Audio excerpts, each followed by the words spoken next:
Hello guys, welcome back. Canuck Nuts is back for the beginning of NHL 21. Sorry it's been so long guys, just been doing other things. But we're back and I'm hoping this series could be a great series here at NHL 21. Of course, they have not updated the franchise just yet with the scouting issue, but we're just going to go ahead and continue on. I'm not too concerned about that. I kind of know how the first year goes. But, so, this is what we're going to go for the first franchise here in NHL 21. We're going to do the Winnipeg Jets. So, they are my second favorite team. The only other NHL jersey I own is a Winnipeg Jets jersey, besides the Ottawa Senators. So, I want to tell you guys what my plan is going with the series. It says we're buyers. That can easily change. So, looking at what we have, I will show you. So Ehlers, Scheifele, Laine on the first line, Wheeler, Stastny, Connor, Perreault, Little, Lowry, Appleton, Thompson, and Kopp. On defense, Morrissey, Pionk, DeMello, Forbett, Beaulieu, and Pullman, Scratched, I have Toninato. And in goaltender, we have Hellebuck and Brossois. There is a couple. I know one player for sure I think we need to sign out. I thought of it. And I'll get that quickly done right now. Jack Roslovic, he needs to get a contract, and it's a cheap one. Oh, I have no money. That's why. I see. I have no money. So why don't we quickly make a trade here, guys, just to get rid of some of the cap. But, so this is what I want to do when it comes to this franchise mode. Paul Stastny's that guy. I don't know why they brought in a $6 million, but we're gonna try and get rid of Brian Little here. Save up $5 million because Roslovic will just replace him. Cap dump. They don't take him. Cap dump right there. Just got a pick for him. Third. How about we go for a third and a fourth from the Kings? Rejected. How about just a third? Perfect. That just gives us the roster spot, guys, and it gives us now $6 million in cap space. Never thought of that one until now to do that one, but we have guys that need to be signed, and I want them to come play this year and not leave them unsigned like you may forget. So we'll sign these guys quickly, and then I'll just quickly go over. So Roslovic needs one. He wants, that's perfect, 1 year. Sami Niku needs one. Perfect. Cheap contracts that are perfect, and then we'll just make sure that they sign here, and we'll bring them up to the big league. So these are my plans for this and this GM series. So in real life, the rumor in Winnipeg is Patrik Laine traded. I've thought about the trade possibility, and we can look at that option. I have no problem looking that option at all for Patrik Laine. He is only 22 years old. I might as well spell him up now. 22 years old. He's 300 games under his belt, 247 points. Not all too bad, actually. But he's unhappy in real life in Winnipeg, and I could easily flip him for something somewhere. I did some kind of pre-scouting already, and there's not too much right away, but we can look at it, and I can show you what we could try and pull off. So Toninato, Roslovic's going to come and play, and then on defense, Pullman comes out in place of Niku. That will actually help, so we don't have negatives. So if I just go to find trade, I've already tried some pre-scouting just so I can see what we can get. Patrik Laine doesn't get us much. It just gets us Ryan Ellis. So what does it do? It gives us that right winger or right hot shot defenseman, which is what this team needs. He does fit all of it, but the only problem with this one is you're trading him to a division rival, and that's not what we want to do 100%. They are sellers, but still, I don't want to give up a player like Patrik Laine to someone in the division unless I know I'm getting something better than Patrik Laine, which would be hard. We also do have Cole Perfetti, who is unsigned. We'll leave him unsigned. He could play down in Saginaw and get some points. Vesalainen we also have for young players.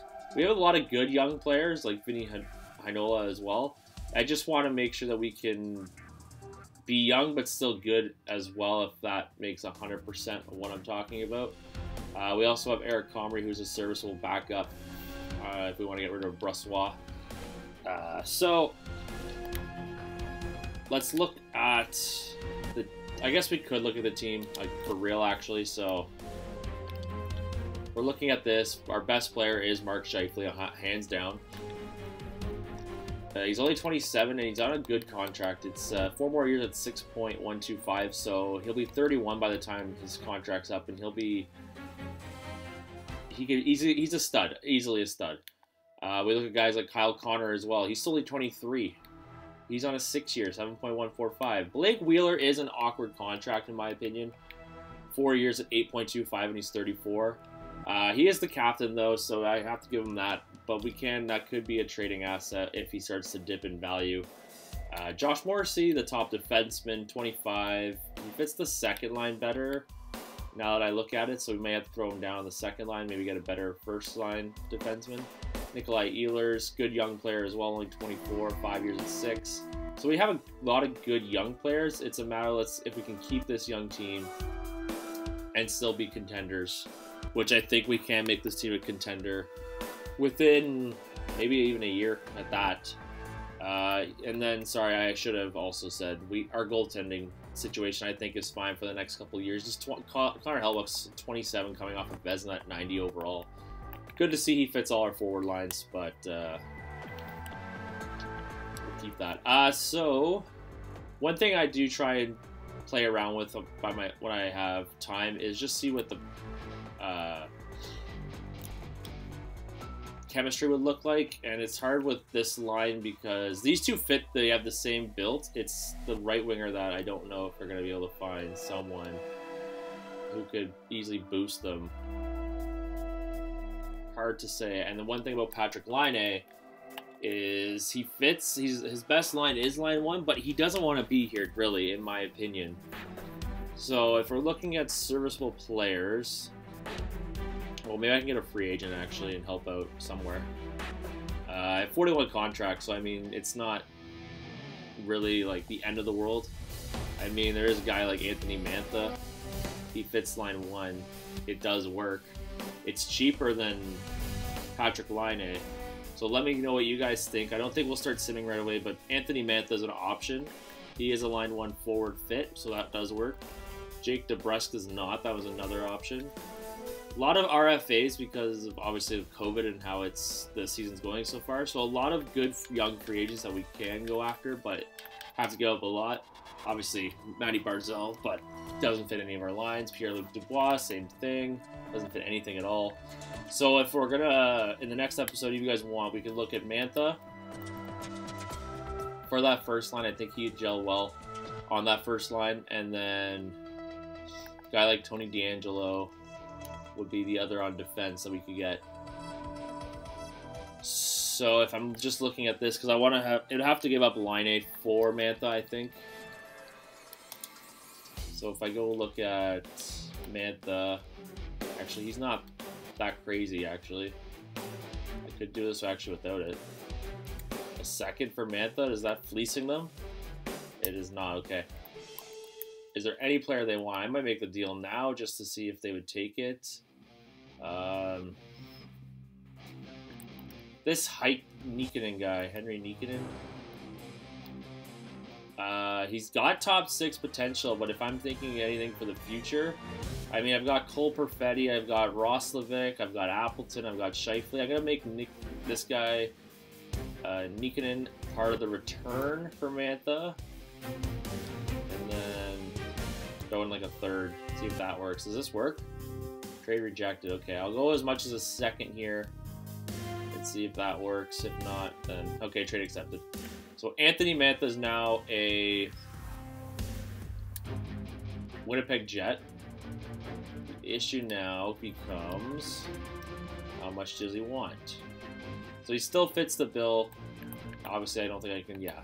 So we'll give him 1 year at 3.075. And we'll see how he fits on that first line with Scheifele and Ehlers. Brossois. I could have given out Brossois actually right there. Logan Green. Anthony Mantha has accepted his deal, and he will stay. Brossois. We're going to accept that trade, Brossois. I have Eric Comrie, so Eric Comrie is not an issue. So we'll call up Eric Comrie. And is Mantha down here? Mantha is down here. So we'll call both of them up. And I'm hoping Mantha fits that line. And if he fits that line, then we are perfectly set. And then Leinig has to go somewhere.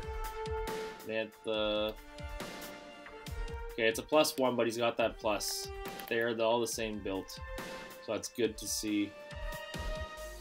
I like the Mantha fit. 27, 26, 24. So a good young first line mixed in with a good second line. So I think we got our deal right there, guys. Now it's just a matter of what can I get for Patrik Laine. If I'm thinking about defensemen, let me see what we can get here. Trade him to an Eastern Conference team where I don't have to worry about it as much. Patrik Laine.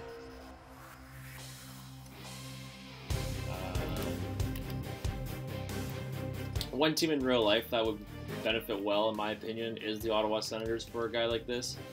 But to get back a top defenseman, they're not going to give up a guy like Chabot or Brandstrom, and I'm not going to go down that road and hope for the best, so I'm not too concerned. Here's an option right here in Philly. I'm looking at defense. Provorov, 23. He doesn't fit the lines. And Gosper. Okay, so Philly does not work. Philly would have been a great option, in my opinion. Boston apparently works. Why? The likelihood of getting something back is slim. Detroit's another one, but they don't have much defense. Fronek or Sider, but it's not going to help out. Florida. That's an expensive contract. The Ekblad one. It does work, but I would have to go like... I wanted some salary retained for this. Or it'd be bring that salary back. And part of the deal is that they take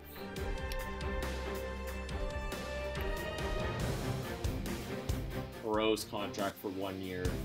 It works, and then I want like a player back, and I get who I want back. Oh, the ticket's way too high. Never mind. And then like a third and a fifth. Does that work for you guys? So we still have $5 million in cap space. They still have 8, so it's the salary cap's fine.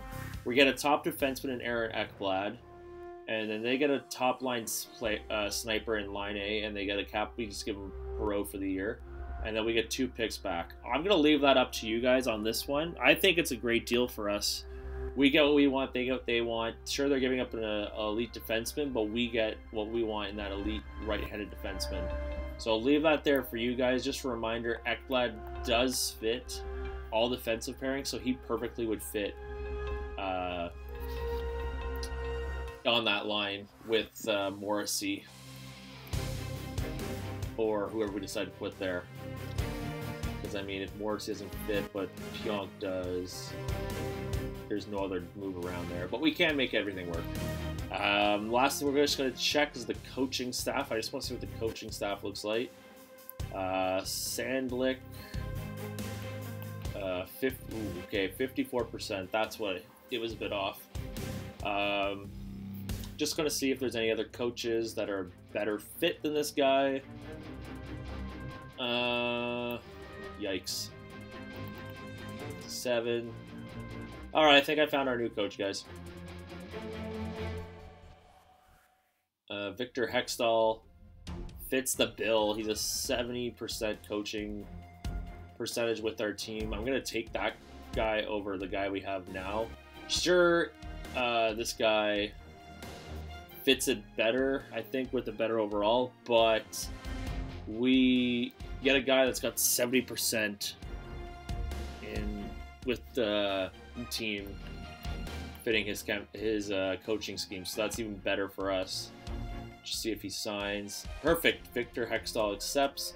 We'll just finish up the last preseason game against the Wild. We'll check what the lines look like with him, and then we will definitely move on, and we'll end the video there.